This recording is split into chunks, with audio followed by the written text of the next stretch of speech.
You are looking at Julian's pronunciation guide, where we look at how to pronounce better some of the most mispronounced words in the world, like this other curious word. But how do you say what you're looking for today? Name pronunciation. Let's break it down.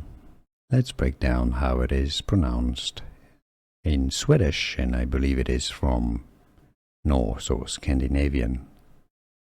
Stina.